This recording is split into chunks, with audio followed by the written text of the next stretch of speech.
नमस्कार, स्वागत है आपका खबर एचपी में। तो आइए जानते हैं हिमाचल के हर छोटे बड़े शहर से जुड़े 30 फटाफट बड़ी खबरों को। इससे पहले यदि आप वीडियो को लाइक नहीं किए हैं तो लाइक कर दीजिए और चैनल में नए तो चैनल को सब्सक्राइब कर लीजिए। और आप वीडियो को कहां से देख रहे हैं कमेंट बॉक्स में हमें जरूर बताइए।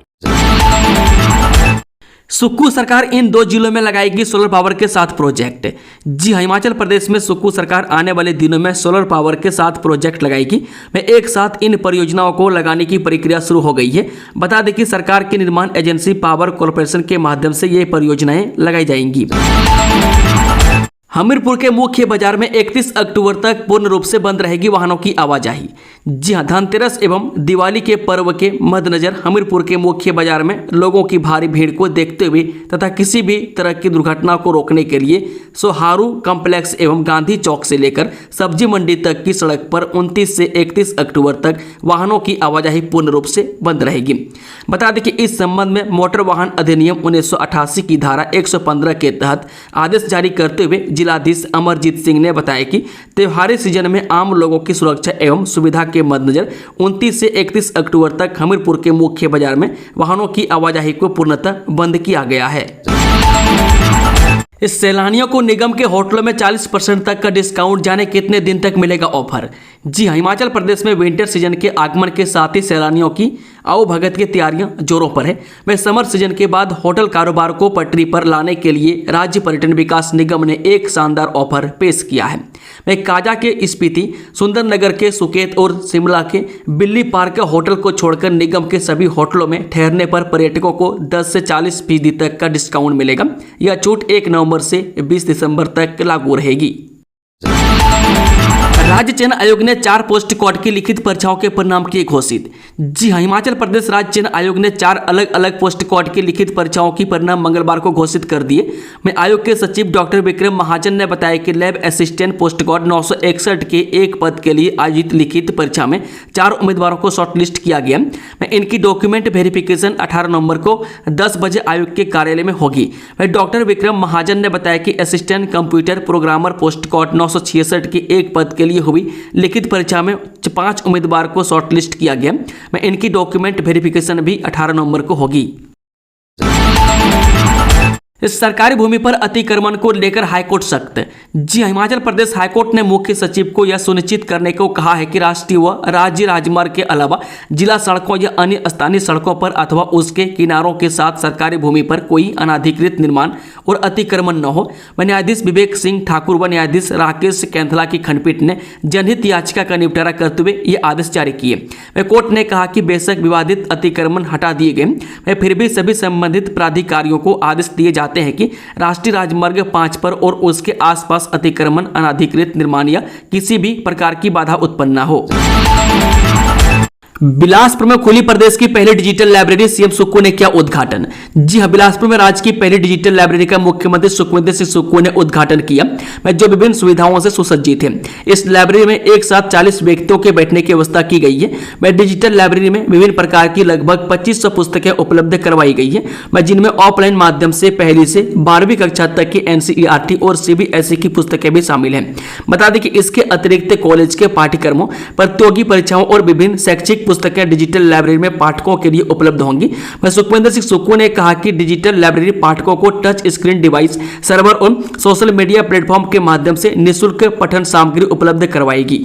इस लाइब्रेरी को एक स्मार्ट प्रबंधन प्रणाली RFID तकनीक से सुव्यवस्थित किया गया। पाठकों की सुविधा के लिए उन्हें ID कार्ड जारी किया जाएगा, जिसे लाइब्रेरी में प्रवेश करने के लिए स्कैन करना आवश्यक होगा। शिक्षण व स्वास्थ्य संस्थानों में लगेंगे वाटर प्यूरिफायर और ऑटो एनालाइजर, प्रशासन और NHPC के बीच MOU साइन। जी हां, मंगलवार को डीसी मुकेश रेपस्वाल की उपस्थिति में जिला प्रशासन और राष्ट्रीय जल विद्युत निगम यानी कि NHPC के बीच एक महत्वपूर्ण समझौता ज्ञापन पर हस्ताक्षर किए गए।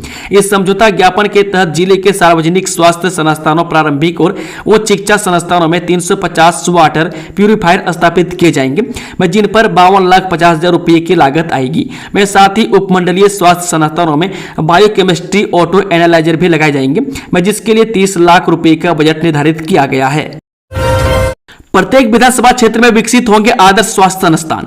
जी मुख्यमंत्री ठाकुर सुखविंदर सुक्खू ने कहा कि आम जनमानस को घर द्वार के निकट उत्कृष्ट स्वास्थ्य सेवाएं उपलब्ध करवाने के लिए प्रदेश सरकार प्रतिबद्ध है। इसके लिए प्रत्येक विधानसभा क्षेत्र में एक स्वास्थ्य संस्थान को स्तरोन्नत कर आदर्श स्वास्थ्य संस्थान के रूप में विकसित किया जा रहा है, जिसमें मशीनरी एवं उपकरणों की व्यवस्था के लिए 1-1 करोड़ रुपये उपलब्ध करवाए गए। मुख्यमंत्री ने मंगलवार को धर्मशाला के परिधि गृह में टोंग लेंग की मोबाइल क्लिनिक बस सेवा को हरी झंडी दिखाकर रवाना करने के उपरांत कहा कि शिक्षा तथा स्वास्थ्य के क्षेत्र में गुणवत्ता लाने के लिए कार्य योजना के अंतर्गत कार्य किए जा रहे हैं। उन्होंने कहा कि सभी महाविद्यालयों में कैजुअलिटी विभाग को स्तरोन्नत कर आपातकालीन मेडिसिन विभाग बनाए जा रहे हैं। मैं कैंसर के मरीजों की बढ़ती संख्या को देखते हुए इन्हें आधुनिक सुविधाएं प्रदान करने के लिए प्रदेश में स्टेट ऑफ द आर्ट सुविधाओं के साथ स्टेट कैंसर इंस्टीट्यूट स्थापित किए जा रहे हैं। ई-केवाईसी नहीं करवाई तो नहीं मिलेगा राशन, आधार कार्ड लिंक करवाना है जरूरी, दोबारा बढ़ाई गई डेट। जी हिमाचल प्रदेश में सरकारी राशन कार्ड धारकों के लिए आधार कार्ड को लिंक करवाना जरूरी है। इसके लिए ई-केवाईसी की प्रक्रिया चल रही है। अगर अब तक भी किसी राशन कार्ड धारक ने अपना आधार कार्ड लिंक नहीं करवाया है तो विभाग की ओर से एक बार दोबारा मौका दिया जा रहा है। हिमाचल प्रदेश खाद्य आपूर्ति विभाग की ओर से आधार कार्ड लिंक करवाने की तारीख 31 दिसंबर 2024 तक बढ़ा दी गई है। हिमाचल के सीएस प्रबोध सक्सेना से मिला सचिवालय कर्मचारी महासंघ 42 महीने से डीए का लंबित एरियर का किया मांग। जी हां, मंगलवार को हिमाचल प्रदेश सचिवालय सेवाएं कर्मचारी महासंघ ने मुख्य सचिव प्रबोध सक्सेना से मुलाकात की। इस मुलाकात के दौरान प्रबोध सक्सेना को एक ज्ञापन पत्र सौंपा है। मैं सचिवालय कर्मचारी सेवाएं महासंघ ने 11 अक्टूबर को मुख्यमंत्री सुखविंदर सिंह सुक्खू की ओर से कर्मचारियों और पेंशन भोगियों को 1 जनवरी 2023 से महंगाई भत्ता जारी करने की घोषणा के लिए आभार व्यक्त किया है। हम केंद्र से अधिकार मांग रहे हैं, कोई खैरात नहीं, बीजेपी पर बरसे सीएम सुखविंदर सिंह सुक्खू। हिमाचल प्रदेश के मुख्यमंत्री सुखविंदर सुक्खू ने भारतीय जनता पार्टी के नेताओं पर निशाना साधा है। उन्होंने कहा कि हिमाचल प्रदेश केंद्र सरकार से अपना हक मांग रहा है, वह कोई खैरात नहीं। उन्होंने कहा कि सालों से जनता का पैसा दबा हुआ है, वह हक हिमाचल प्रदेश की जनता को मिलना चाहिए। सीएम सुक्खू ने गोविंद सागर झील में खुद चलाई मोटर बोट क्रूज का भी लिया आनंद। जी सीएम सुखविंदर सिंह सुक्खू ने आज बिलासपुर के मंडी भराड़े में गोविंद सागर झील में जल क्रीड़ा गतिविधियों का उद्घाटन किया। इनमें cruise, shikara ride, house boat, hitech motor boat, jet ski और वाटर स्कूटर शामिल है, जो इस क्षेत्र में पर्यटन के लिए एक नया अध्याय जोड़ेंगे। सीएम सुक्खू ने मोटर बोट राइड का आनंद लिया। उन्होंने खुद मोटर बोट को चलाया, हालांकि पिछली सीट पर गाइड भी मौजूद रहा। बाद में क्रूज का आनंद लिया। सीएम ने कहा कि 2 साल पहले कौन सोच सकता था कि बिलासपुर में क्रूज, जेट स्की और शिकारे होंगे, लेकिन कांग्रेस सरकार ने इसे संभव बना दिया है। हिमाचल में दिवाली से पहले 11 जिला न्यायाधीश और अतिरिक्त जिला न्यायाधीशों की प्रमोशन के साथ तबादला आदेश जारी। हिमाचल में दीपावली से पहले 11 जिला न्यायाधीशों और अतिरिक्त जिला न्यायाधीशों को प्रमोशन के साथ तबादला किया गया। इस बारे में हिमाचल प्रदेश उच्च न्यायालय की तरफ से आदेश जारी किए गए। इसके मुताबिक जिला न्यायाधीशों में हाईकोर्ट में तैनात रजिस्ट्रार मदन कुमार को जिला एवं सत्र न्यायालय किन्नौर स्थित रामपुर बुशहर में तैनाती दी गई है। बिजली बोर्ड के कर्मचारियों से की जाएगी बात, समस्याओं को दूर करने के लिए लेंगे सुझाव, सीएम सुक्खू का बयान। जी सीएम सुखविंदर सुक्खू 2 दिवसीय कांगड़ा जिले के प्रवास पर हैं। वे कांगड़ा दौरे के दूसरे दिन मोबाइल हेल्थ वैन को हरी झंडी दिखाकर रवाना किए। इस मौके पर उन्होंने पत्रकारों से बातचीत की। वह सीएम सुक्खू ने कहा कि बिजली विभाग के कर्मचारी हमारे परिवार के सदस्य हैं, उन्हें बात समझनी होगी, उनको अपने पैरों पर खड़ा होना पड़ेगा। मणिमहेश डल झील क्षेत्र में लंगर और व्यावसायिक गतिविधियों पर रोक जाने क्यों लिया गया यह फैसला। जी अगले वर्ष मणिमहेश यात्रा के दौरान डल झील पर ग्रीन ट्रिब्यूनल ने सभी प्रकार की व्यापारिक गतिविधियों व लंगर लगाने पर रोक लगा दी है। वही बता दें कि पानी की गुणवत्ता और स्थान की पवित्रता को बनाए रखने के लिए डल झील के क्षेत्र में किसी भी व्यावसायिक या लंगर गतिविधि की अनुमति नहीं होगी। यह आदेश ग्रीन ट्रिब्यूनल द्वारा गठित कमेटी की रिपोर्ट के आधार पर न्यायाधीश सुधीर अग्रवाल और विशेषज्ञ डॉक्टर अफरोज अहमद ने दिए हैं। एक रूट के लिए 40 से अधिक यात्री तो चलेगी ऑन डिमांड बस, मांग बढ़ने पर निगम प्रबंधन का फैसला। जब दिवाली पर्व पर एचआरटीसी बसों की भारी डिमांड के मद्देनजर एचआरटीसी प्रबंधन ने यात्रियों की सुविधा के लिए ऑन डिमांड अतिरिक्त बसें चलाने का फैसला लिया है। बता दें कि बुधवार को शिमला, चंडीगढ़ और दिल्ली सहित अन्य बड़े बस अड्डों पर एक रूट पर 40 से अधिक यात्रियों की मांग पर एक स्पेशल बस चलाई जाएगी। यह बसें पूर्व निर्धारित बसों से अतिरिक्त होंगी। चुनाव ड्यूटी पर जाएंगे 6 आईएएस अधिकारी, अन्य अफसरों को सौंपा अतिरिक्त कार्यभार। जी हिमाचल प्रदेश के 6 आईएएस अधिकारी चुनाव ड्यूटी पर जाएंगे। वहीं मंगलवार को कार्मिक विभाग ने इन अधिकारियों के विभागों का कार्यभार अन्य अधिकारियों को सौंपने की अधिसूचना जारी की। गोपाल चंद, कमलकांत सरोच, दुनी चंद राणा, राजकुमार गौतम, प्रदीप कुमार ठाकुर और प्रियंका वर्मा चुनाव ड्यूटी पर जाएंगे। वहीं कार्मिक विभाग ने आईएएस अधिकारी राघव शर्मा को शिमला स्मार्ट सिटी के प्रबंध निदेशक, डॉक्टर निपुण जिंदल को निदेशक टीसीपी, अरिंदम चौधरी को विशेष सचिव राजस्व, आपदा प्रबंधन निदेशक पर्यावरण विज्ञान और तकनीकी, रीमा कश्यप को निदेशक खाद्य आपूर्ति, मनीष कुमार को मिशन निदेशक एनआरएचएम और रितिका को बंदोबस्त अधिकारी शिमला का अतिरिक्त कार्यभार सौंपा गया है। 6ठी से 8वीं कक्षा के लिए संस्कृत व्याकरण हर विषय में होगी प्रायोगिक परीक्षा। यह 6ठी से 8वीं कक्षा तक संस्कृत व्याकरण की पुस्तक प्रदेश स्कूल शिक्षा बोर्ड तैयार करेगा। इसके अलावा व्यवहारिक ज्ञान को बढ़ाने के लिए हर विषय में प्रायोगिक परीक्षाएं भी करवाई जाएंगी। यह फैसला हिमाचल राज्य के संस्कृत शिक्षक परिषद के प्रतिनिधियों की सचिव डॉक्टर यानी कि मेजर विशाल शर्मा की अध्यक्षता में हुई बैठक में लिए गए। संस्कृत शिक्षक परिषद के परिषदाध्यक्ष डॉक्टर मनोज सेल ने बताया कि परिषद ने 21 सूत्रीय मांग पत्र शिक्षा बोर्ड को दिया था। इसमें एक विषय पर विमर्श के साथ चर्चा की गई। नेता प्रतिपक्ष जयराम ठाकुर बोले, केंद्र से मिली धनतेरस पर 250 करोड़ की योजनाओं की सौगात। जी हां, पूर्व मुख्यमंत्री एवं नेता प्रतिपक्ष जयराम ठाकुर ने मंगलवार को पर्यटन नगरी मनाली के सिविल अस्पताल परिसर में क्रिटिकल केयर ब्लॉक के शिलान्यास समारोह में भाग लिया, जिसका ऑनलाइन शिलान्यास देश के प्रधानमंत्री नरेंद्र मोदी ने किया। इस मौके पर जयराम ठाकुर ने कहा कि प्रधानमंत्री मोदी ने आज धनतेरस और भगवान धन्वंतरी जी की जयंती के अवसर पर स्वास्थ्य क्षेत्र से संबंधित 12,855 करोड़ रुपये से अधिक की परियोजनाओं के शुभ आरंभ और शिलान्यास एक साथ किए हैं। हिमाचल प्रदेश को आज 250 करोड़ की योजनाओं की सौगात मिली है।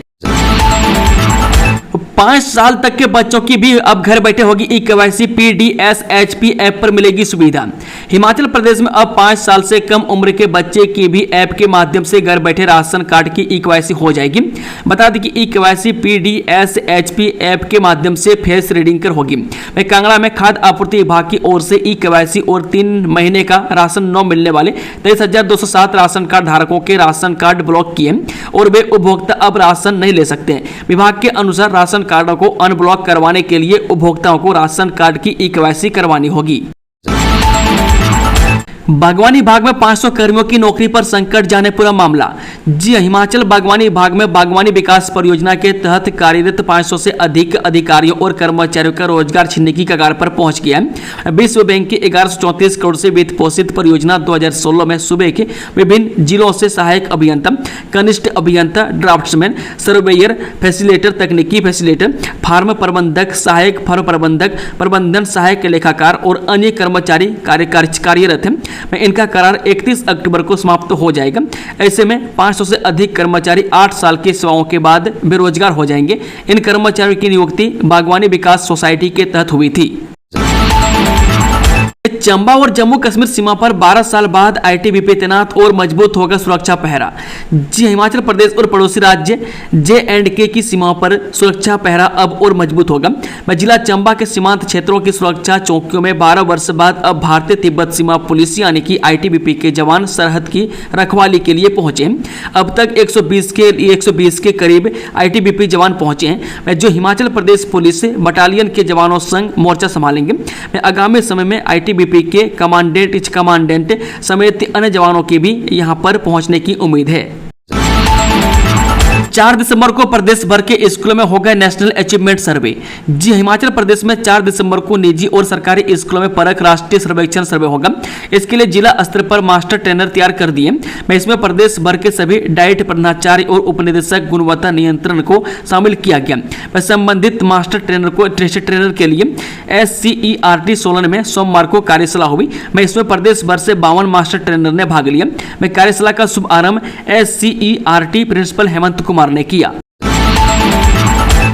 दिसंबर तक हो सकता है भाजपा के नए प्रदेश अध्यक्ष पर फैसला, सदस्यता अभियान जारी। हिमाचल प्रदेश में नए भाजपा प्रदेश अध्यक्ष पर फैसला दिसंबर तक या इससे पहले भी हो सकता है। डॉक्टर राजीव बिंदल ही पार्टी के प्रदेश अध्यक्ष बने रहेंगे कि किसी अन्य अध्यक्ष की नियुक्ति होगी। इस पर इन दिनों राजनीतिक गलियारों में खूब पहेलियां बुझाई जा रही है। डॉक्टर बिंदल के भाजपा के वर्तमान राष्ट्रीय अध्यक्ष जगत प्रकाश नड्डा से अच्छे संबंध है। दिल्ली में साझा होगी पीएमजीएसवाई की सर्वे रिपोर्ट। जी हां, प्रधानमंत्री ग्राम सड़क योजना के चौथे चरण पर ग्रामीण विकास मंत्रालय ने तेजी से काम शुरू कर दिया है। नवंबर के पहले हफ्ते में मंत्रालय राज्यों से अब तक तैयार सर्वे के आधार पर रिपोर्ट की जानकारी लेंगे। इसके लिए दिवाली के बाद दिल्ली में बैठक की तैयारी चल रही है। इस दौरान केंद्र सरकार जनजातीय क्षेत्र में चयनित गाँव और उनमें सड़क की संभावनाओं पर राज्यों से रिपोर्ट मांग सकती है। गौरतलब है कि केंद्र सरकार ने पीएमजीएसवाई का सर्वेक्षण पूरा करने के लिए 1 महीने की मोहलत दी थी और यह मोहलत 15 नवंबर को खत्म हो रही है। हालांकि शुरुआती दौरे में जनजातीय क्षेत्रों में सड़क निर्माण का लक्ष्य रखा गया, जबकि मैदानी और सामान्य इलाकों के लिए 31 मार्च तक सर्वेक्षण की प्रक्रिया पूरा करने की छूट भी दी गई है।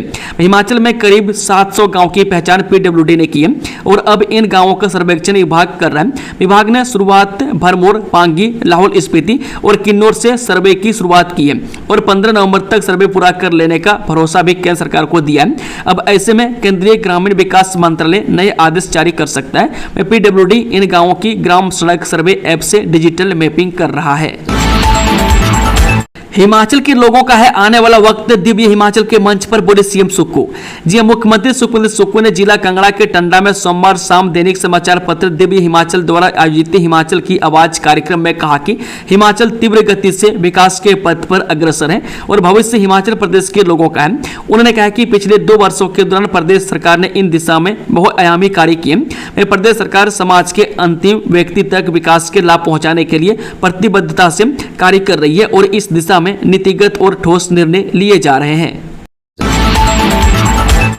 इस सरकार ने आपत्ति लगाकर लौटाई डीजीपी अतुल वर्मा की सेवा विस्तार की फाइल। हिमाचल प्रदेश सरकार ने पुलिस महानिदेशक अतुल वर्मा को 2 साल के सेवा विस्तार से संबंधित फाइल आपत्ति लगाकर लौटा दी है। पुलिस महानिदेशक ने कोर्ट की जजमेंट का हवाला देते हुए 2 साल का न्यूनतम कार्यकाल मिलने का जिक्र किया है। सरकार को भेजे गए प्रस्ताव में अगले साल सेवानिवृत्त होने की बात कही है। अतुल वर्मा 31 मई 2025 को रिटायर हो जाएंगे। अब 5 वर्षों तक 70% रिजल्ट देने वाले शिक्षक जाएंगे विदेश। जी हां, उच्च शिक्षा विभाग ने विदेश दौरे पर जाने वाले शिक्षकों के नियमों में बदलाव किया है। मंगलवार को शिक्षा विभाग ने संशोधित आदेश जारी किए हैं। इसके तहत अब पिछले 5 वर्षों से 70% या इससे अधिक रिजल्ट देने वाले शिक्षकों को ही विदेश जाने का मौका मिलेगा। हालांकि इससे पहले 100% रिजल्ट की शर्त विभाग ने शिक्षकों के लिए रखी थी, जिसमें अब छूट दी गई है। बता दें कि पहले चरण में 50 शिक्षकों का चयन विदेश दौरे के लिए किया जाएगा। इसमें 25 प्रिंसिपल, 15 लेक्चरर, 5 हेडमास्टर, 5 डीपीई का चयन का होगा। तय नियमों के तहत प्रधानाचार्य के लिए इस पद पर 5 वर्ष का कार्यकाल अनिवार्य होगा। वह साथ ही सेवानिवृत्ति के लिए भी कम से कम 5 वर्ष होने चाहिए। वही हेडमास्टर भी विदेश घूमने जा पाएंगे, जिस पर किसी भी तरह की विभागीय जांच न बैठी हो। हेडमास्टर की पिछले 5 वर्ष की एसीआर में वेरी गुड रिमार्क लिखा होना चाहिए, तभी उनका चयन विदेश दौरे के लिए हो पाएगा। जिला उप निदेशक कार्यालय से जिला स्तर पर शिक्षकों के लिस्ट निदेशालय को भेजी जाएगी। अनियंत्रित होकर आपस में टकराए पैराग्लाइडर, 1 की मौत। जब विश्व प्रसिद्ध पैराग्लाइडिंग साइट बिड बिलिंग में पैराग्लाइडर की क्रैश लैंडिंग हुई है। इसमें एक विदेशी प्री फ्लायर पैराग्लाइडर पायलट की मौत की सूचना है। मामले की जानकारी मिलने के बाद पुलिस स्टेशन बिड से पुलिस टीम मौके के लिए रवाना हो गई। सूत्रों के अनुसार 2 विदेशी पैराग्लाइडर पायलटों ने टेक ऑफ साइट बिलिंग से उड़ान भरी थी। उड़ान भरने के कुछ देर बाद दोनों पैराग्लाइडर किसी कारण हवा में अनियंत्रित होकर आपस में ही टकरा गए और पैराग्लाइडर क्रैश हो गया। दुर्घटना के कारण एक विदेशी पायलट की मौत हो गई, वहीं दूसरा सुरक्षित बताया जा रहा है। पोलैंड तथा बेल्जियम के पायलटों ने बिलिंग से उड़ान भरी थी। इनमें से बेल्जियम के पायलट पैट्रिक की मौत हो गई है। पुलिस ने विदेशी पायलट के शव को बरामद कर लिया है। पूरी जानकारी पुलिस टीम के लौटने के बाद ही प्राप्त हो सकेगी। विश्व प्रसिद्ध पैराग्लाइडिंग साइट बिड बिलिंग में कुछ दिनों पश्चात पैराग्लाइडिंग विश्व कप आयोजित किया जाना है। ऐसे में देश विदेश से बड़ी संख्या में पैराग्लाइडर पायलट इन दिनों बिड बिलिंग पहुंचे। डीएसपी बैजनाथ अनिल कुमार शर्मा ने बताया कि बिलिंग से उड़ान भरने के पश्चात दोनों पायलट आपस में हवा में टकरा गए। इस कारण से एक बेल्जियम के एक पायलट की मौत हुई है। दिवाली के लिए बुधवार को एचआरटीसी की चलेगी 116 स्पेशल बसें। जी दिवाली के मद्देनजर एचआरटीसी ने स्पेशल बसों का संचालन शुरू कर दिया है। मंगलवार को चंडीगढ़ व दिल्ली से स्पेशल बसें प्रदेश के विभिन्न जिलों के लिए चली और लोगों को उनके गंतव्य स्थानों पर पहुंचाया। इस दौरान कुछ रूटों पर बसें ऑनलाइन बुक होने के चलते निगम ने अतिरिक्त बसें भी भेजी। इस तरह दीपावली के लिए आज यानी बुधवार को दिल्ली, चंडीगढ़ व बद्दी से 116 स्पेशल बसों का संचालन किया जाएगा। निगम प्रबंधन द्वारा यात्रियों की सुविधा के लिए दिल्ली से बुधवार को 60 बसों का संचालन किया जाएगा। मैं इसमें 54 साधारण बसें हैं जबकि 6 वोल्वो बसों का भी चलाया जा रहा है। दोस्तों, खबरों का सिलसिला ही समाप्त होता है। अगर जानकारी पसंद आई तो वीडियो को लाइक, शेयर, चैनल को सब्सक्राइब जरूर कर लें और कमेंट बॉक्स में कमेंट करके बताएं कि आप न्यूज़ को किस जिले पंचायत से देखें। Thank you, all the best, जय हिंद, जय हिमाचल, हैप्पी दीपावली।